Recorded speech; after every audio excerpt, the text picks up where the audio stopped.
For 60 years, Margaret carried a secret so heavy it shaped every decision she made, every smile she forced, every relationship she kept at arm's length until one afternoon, a stranger's simple question shattered the walls she'd built around her heart. "Excuse me, ma'am, why do you always sit here alone?"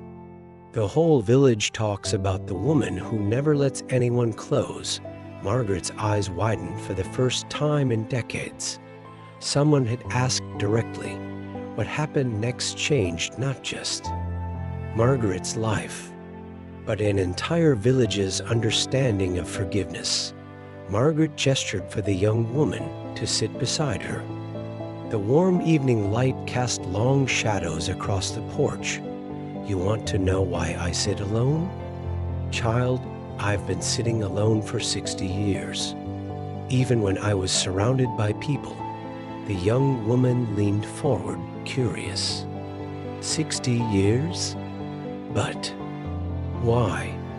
If you haven't subscribed to the channel yet, subscribe for latest stories.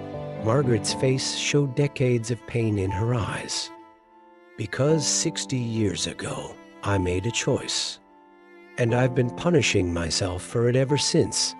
She was 20 years old when her world fell apart. She was engaged to Thomas, the baker's son, a kind man who made her laugh every single day. But Margaret's family was struggling. Her father's farm was failing. They were losing everything. Then came Mr. Harrison, a wealthy merchant from the city.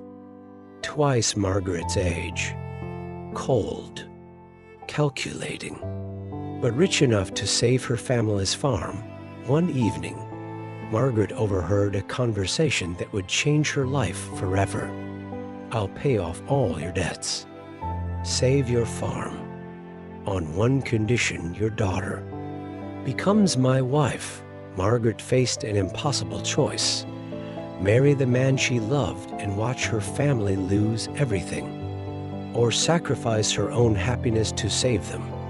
She met Thomas at their favorite spot under the oak tree. "Thomas, I can't marry you. I'm so sorry. I have to save my family." Thomas was devastated. "Margaret, we'll find another way. We can work together. We can. There is no other way. I've made my decision." Thomas walked away, his shoulders shaking. Margaret collapsed, crying. 3 weeks later, Margaret married Mr. Harrison. And Thomas left the village that same day. She never saw him again. Back on the porch, old Margaret continued her story. "My marriage to Harrison was empty." If you found this story interesting, so give it a like. He provided for me, yes, but there was no warmth, no laughter, no love. Years passed. Margaret grew older in a cold, lonely mansion. Her family's farm was saved. Her parents lived comfortably. But Margaret, she lived in a prison of her own making. Harrison died 15 years ago. And you know what the worst part was? Tears streamed down Margaret's weathered face. I was relieved.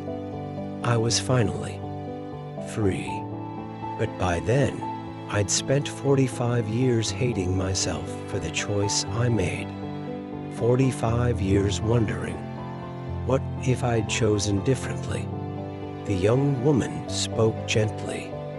"But you saved your family. Wasn't that worth it?"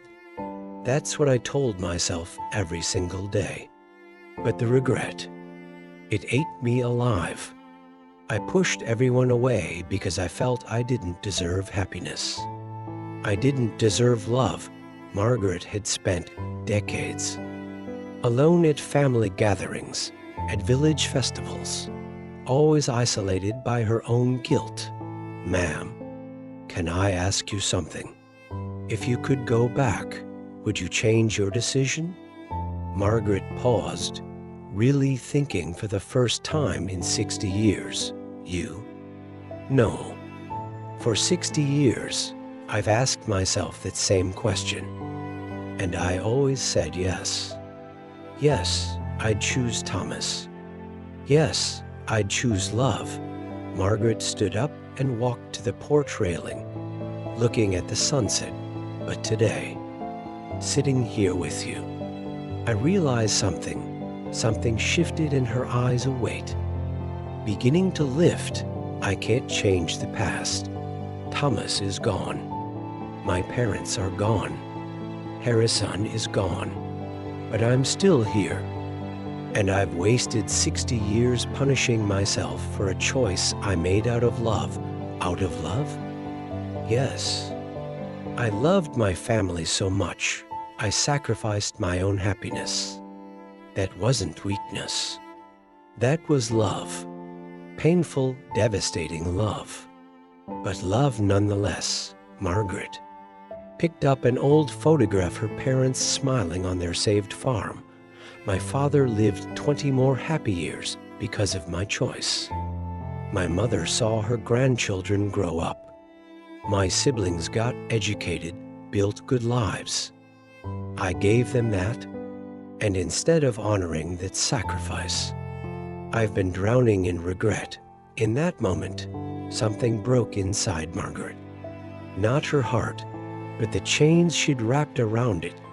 The next morning, Margaret did something she hadn't done in 60 years. She joined the village women for tea. The women were surprised, but welcomed Margaret warmly. She started volunteering at the community center. She began sharing her story, not with shame, but with wisdom. Regret is a thief. It steals your present while you mourn your past. I lost 60 years to it. Don't make my mistake. The young woman who had asked that life-changing question now visited Margaret regularly. Mrs. Margaret, thank you. Your story helped me forgive myself for something I've been. Margaret hugged her first genuine smile in decades. Margaret realized that letting go of regret didn't mean forgetting the past.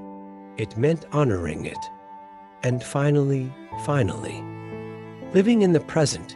Weeks later, Margaret returned to the oak tree where she had said goodbye to Thomas all those years ago.